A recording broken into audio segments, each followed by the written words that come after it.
grills in my mouth, double as a freeze. The grills in my mouth, double as a freeze. The grills in my mouth, double as a freeze. The grills in my mouth, double as a. Welcome back. Another episode of the iPod podcast. Sorry, the background looks kind of weird. This will be the last episode I'll be filming in this house, and I'm moving, so then we'll have a new cool studio up. It's being built right now, but right now we got Noah Crosswell. We haven't. The last time we talked was the day after your last fight on Instagram, I think, on the live there. Yeah. You fight this weekend, BTC 17 in Burlington. Just talk about how your training camp's been for that fight, and anything specifically you've been working on. Not to reveal too much about it though, but just explain how it's been going on.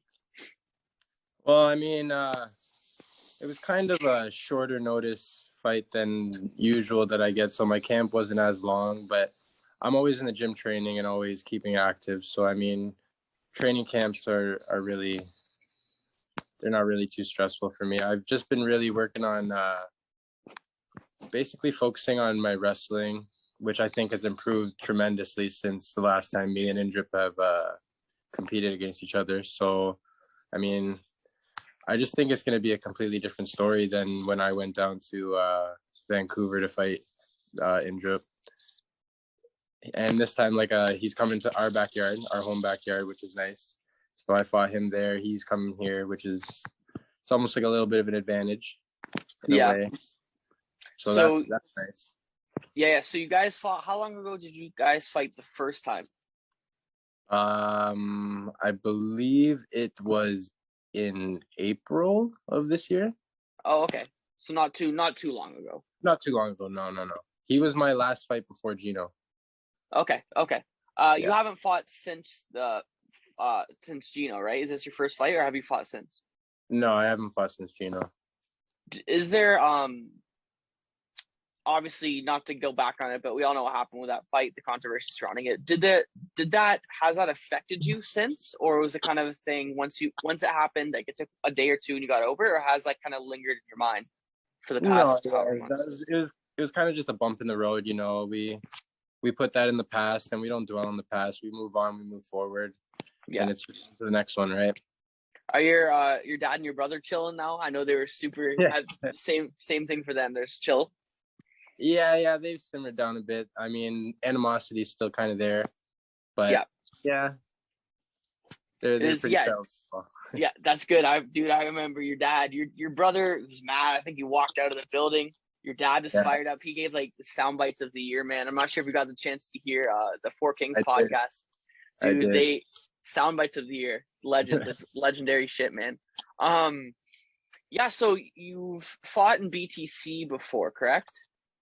No, I haven't. I was supposed to have my pro debut actually years ago for BTC, but we ended up not having that fight. How is the so obviously you fought for a few different promotions. How has the process been, fighting at BTC in terms of how they treated you guys? I've heard tons of great stories about a bunch of fighters, Josh Hill, Tisha, Jasmine, bunch of guys, how their experience, how they've been treated by BTC and how great it's been. Just what can you speak to yourself, how the process has been, in terms of the hospitality they've shown you guys and things like that? Yeah, no, they've been actually really, really good. They're they're willing to help with anything that you need, just like how Front Row was.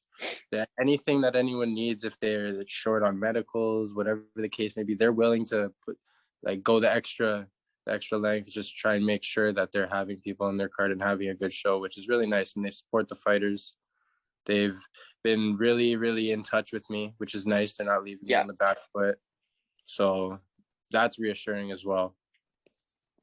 Yeah, for sure. BTC's got to be definitely the top, probably is the top promotion, at least in Ontario, or at least Southern Ontario right now, right? They're all over the place. You're at St. Catharines, London, Burlington. They've done a Niagara Falls show. Definitely the most active organization right now, I would say. Yeah, it's really good to see, maybe every 2 months or every month they get a card in. Obviously COVID fucked them terribly, right? They're only at if COVID didn't happen, I think we'd be at BTC 50 right now. How active they are. Easily, and the production is great too, man. I went to their one. I live in St. Catharines, so when they came to St. Catharines for 12 or 13, I think it was.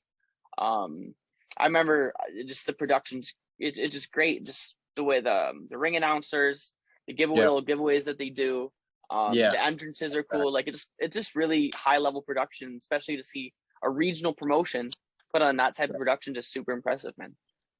Well, yeah, it was really good for them too. They were one of like the first organizations to really bring the pro atmosphere back from when it was, because it went MIA for so long, so many For years. sure. And Yeah. UC kind of brought it back and amped it back up. So it's good to see that they're going strong with it still. To go back to your fight on Saturday, is there some fighters, like I've heard, I've interviewed some fighters, they say it doesn't exist and doesn't exist. Is there a different type of mentality that you go into this fight knowing that, you know, it didn't work out your way last time when you fought, or is there like, or does that not exist? Do you just think it's another fight, or no? No, I mean, at the end of the day, the last fight that we had, it was so quick. It was kind of fluky in a way. Like, we were dry. When he got that wrap up, it was like it was tight. You know what I mean? And it happened so fast that it was like there wasn't really a fight there. He didn't really get to see any of my true skills, and I'm sure I didn't get to see too much of him either, right? So it's pretty much just like a brand new fight for me, and I'm sure for him too. He's probably confident coming off of such a quick win last time. He probably thinks it's going to be the same way around again, but no, yeah, for sure, man. Hey, bro, I'm in your corner. I'll be not in your corner, but spiritually, I'm in your corner. I'll be at the fights too. So before or after we get the chance to talk, I'd love to get a quick little thing with you. yeah. So Front Row has I'm not sure, they have their second event in November 17th at Rebel.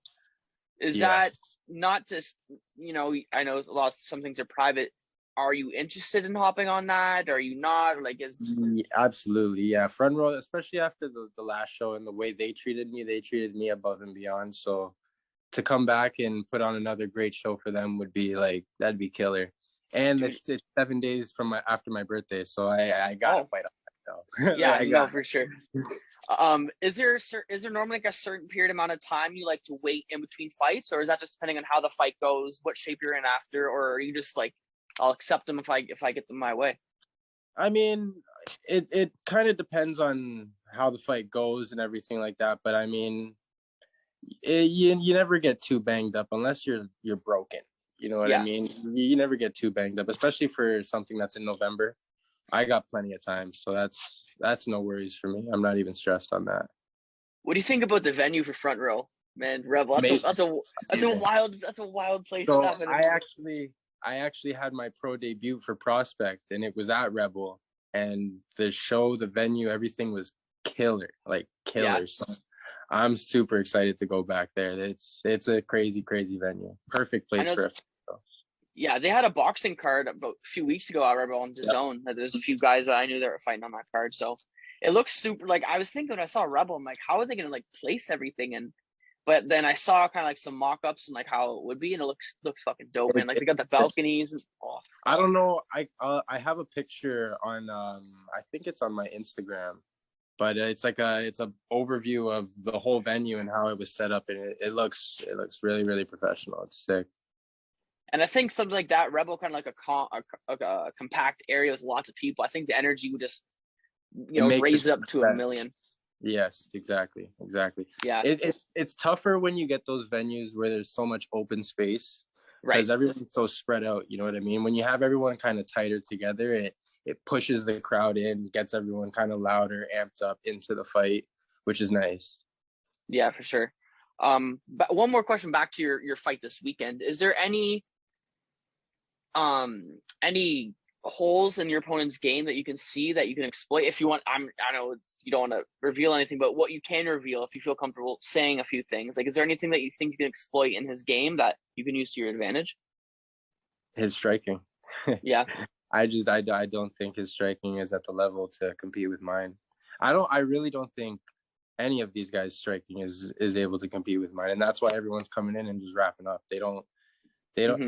I got to show a little bit of it against Gino. Not everyone got to see the true me, but it's I don't think they're on my level for striking. Yeah, for sure. So to take things away from yourselves in general MMA, what do you think? Did you see that the 17-year-old got signed to the UFC?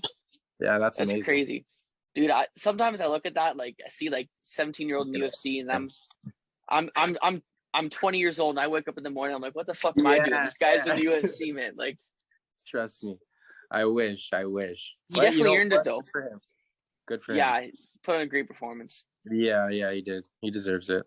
I was just thinking, like, imagine like he's fighting like 27, 28-year-old, and the guy dusts him. Like, how that's gotta be a little bit demoralizing if you're a full-grown man and you get dusted by a 17, 18-year-old.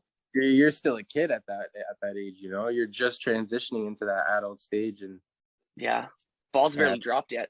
Yeah, exactly. Yeah, he doesn't have enough hair on his chest. Like, yeah. So. That was crazy.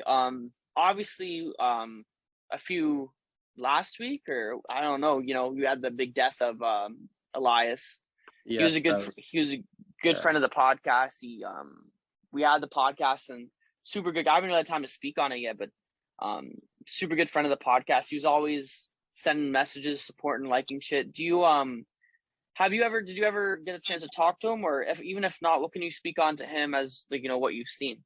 Yeah, no, I've trained with him actually quite a few times, and he's a good and like a great energy in the gym. You know what I mean? He's uplifting, always giving that moral support to everyone else, and he's that pick me up guy that, like, everyone. He's just nice to be around. You know what I mean? I think that was sure. It was. So that was definitely, and he impacted the MMA community for Canada like so huge. It just took a turn for everyone. It wasn't expected. No, for sure. When I had him on, so the interview that I did with him, I was like 3 months before he passed, and it's just crazy to think, you know, when I was talking to him, he had stage 4 cancer with 3 months to live, and you would have never known. Like, I seen all the comments, like, you would have never known the guy. Like, he looked in good health. He looked, you know, he was energetic. So, like, to think that when I interviewed him, he had 3 months left with stage 4 cancer, it just kind of like wild. Like, you think in your mind, it's crazy. It like, what I heard was, I guess he didn't find out until 2 weeks prior to him passing away or something like that, which is even more crazy, because that's when he started treatment or something. I'm not too sure. Aaron Jeffries was on the Hawani podcast, and he's good friends, and he said that he found out like in like December. Oh, he found out. Okay. I don't think it was 2 weeks before he. I might be wrong. Okay. I don't know. But so either way, he started treatment or something. I don't know. Yeah, either way, man. Fucking warrior. Rest in peace, Elias, man. You'll be missed. And he was doing a lot of things with, you know, cannabis. I'm not sure if you smoke or not, but he was doing a lot of things like with marijuana, breaking the stigma against it, and hopefully there's I want to get in touch with one of his companies, Leafy Things. Maybe we can do something, because we talked about that a few times. But yeah, man, rest in peace, Elias. Big loss. Yeah, that was brutal to the MMA community for sure. Yeah. All right, Elias. For sure. To move things to a little lighter note. So you fight this weekend. I'm just trying to think before I let you go. So did you get any messages after that controversy? Like, did you get support? Obviously got a lot of support your way. Was there did anything else happen after we had a live interview, or was that kind of it? Like, that was it? Well, I mean, everyone, I was hearing from people I didn't even know. Mm-hmm. Everyone was just telling me how much of a controversy that decision was. It was this and that. And then, it was pretty much everyone just telling me how bad of a decision that was from the judges. Other than that, I mean, there's been a little stir-ups with like Tishay. Actually, Tishay's been riding me a little bit, which is, it's kind of funny. Yeah, I entertain that, but other than that, no, not too much. Dude, I'm just saying, as a fan, and maybe as like an interviewer, dude, I fucking love the beef. Dude, like, especially especially when it's local and like you kind of have personal investment. Like, I've talked to you, I've had interviews with you, I've had interviews with Tishay, I've had interviews with whomever. Dude, I'm a fucking fan of it. I know I don't want to be. I'm not instigating. I'm not instigating. I'll say this now. Yeah, man. No, Tishay's something else. I'll be honest. He does not. It's been years and years since we've like actually seen each other and like fought, trained, done anything like that, and he for some reason still can't keep my name out his mouth. So I told him we can fight any place, anywhere. He said the same thing. So you know what? It'll end up happening eventually, whether it's on a fight show or it's in the gym. So that one, I can promise you. All right. I can promise you. Okay, guys. I'm not instigating. Dude, there's a big thing that happened after the Front Row Fight Clubs. I won't name. Well, I've named names already when I interviewed my last interview. So after the whole Michael Imparato situation, I got, because I interviewed Tisha right when it happened just to get his initial reaction. Then I interviewed Michael after just to get, to expand more on that. And then I posted the clip. I'm not sure if you saw it on our Instagram. And I thought that, I got the interviews from both of them. Obviously, if you're getting interviewed, you would think that you're okay with, like, it's an interview. Like, you know what I mean? Like, I'm not interviewing you just for myself. So I posted it, and then I got a bunch of hate. Like, Michael Imparato called me out, and he added me on his Instagram. Like, next time I see you, better have your mouth guard in. Not use wild note. It was a wild. He was mad. I don't know. I don't want to stir anything up. I'm just saying what he said. He was just mad that I interviewed Tisha and him. He thought that was unfair, and I said, dude, I'm just getting. I don't know. It was a whole thing. I already. I don't even stress that. That's just part of the fight game. He needs to understand. Yeah, I know. Like, yeah, and especially for someone who's supposed to be such a veteran in the sport like that, with how many fights he has, for him to act like that, that's petty shit. That's yeah, it petty definitely was. Yeah, I moved on from it. Yeah, man. So that's pretty much it. I just wanted to get you because I remember once I had you on the Instagram live, I really wanted you on again. I like you, think you're a great guy. Any updates on when your brother Nigel's fighting? Does he have any fights coming up or? Right now, actually, he doesn't, and I think they're trying to get him scheduled for Front Row. Okay. So if it's not Front Row, I know he's been in talks with FLA out in out east, wherever it is. Yeah. But they've kind of been in. I just seen actually a post there, kind of in trouble with the show that they were supposed to have this weekend. Yeah. I don't think they're able to have it, which kind of sucks. Yeah, for sure. But, yeah, so I don't know if it's either going to be out there or here. I would hope it would be here, right? Have both the brothers on the Front Row show. That would be sick. Yeah, that'd be great, man. Then do that. So fingers crossed for that, at least. If he can get a fight on that show, that'd be nice. Yeah, for sure. Yeah, so Noah Crosswell is fighting this weekend, BTC 17 Evolve in Burlington. Do you know where you're placed in the card at all, or? They haven't announced the fight card yet, but I'm sure it'll be out in the next coming days or so. Yeah, so keep tracking the BTC Instagram, or Noah's Instagram as well. Your Instagram's just your name, right? Noah Crosswell? Yep, Noah Crosswell. Yeah, so give him a follow on there, guys. If you can, buy tickets online or go see him in person in Burlington on Saturday.